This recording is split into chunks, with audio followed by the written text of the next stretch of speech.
No es podria dir com ni quan va començar aquesta història d'amor. Romàntica? Potser. Els personatges, els de sempre, o no? Ves tu.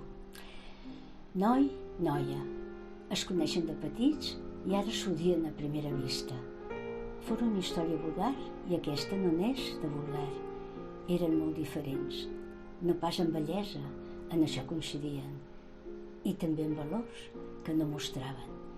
L'odi no va anar més enllà, al contrari, fou com un rampell i prou. Van parlar-ne d'aquest sentiment creuat i passatger i se'n rigueren com criatures. Sovintejaren les trobades i de mica en mica en parlaren més àmpliament, de sentiments, de contradiccions respecte a les relacions amb els pares respectius, amb qui no sempre eren fàcils, ja que, segons ells, són obstinats i rebels.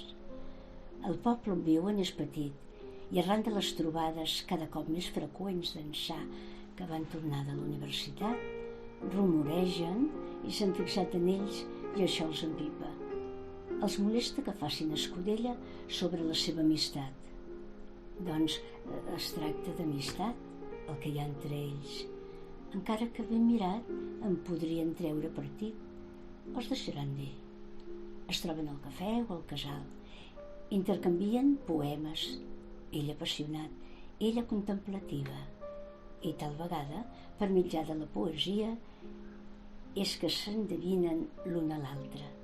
Això els causa plaer i alleugera la seva ànima.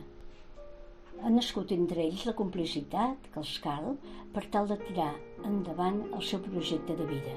I fan un pacte, comparteixen el secret i es preparen per dur-lo a bon terme. I un dia qualsevol, després d'una nit poc dormida, mentre el poble encara no ha despertat amb l'alba, un cotxe s'ha aturat al final del pont. Els esperava i en veure'ls aparèixer, un jove sortit corrent vers el noi.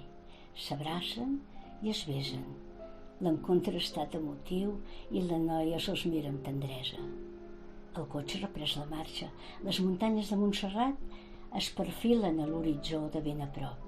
I allà, al peu d'un monestir, que s'hi troba el convent de les Benetes. És on els nois que s'estimen i acompanyen la noia que hi té el seu amor.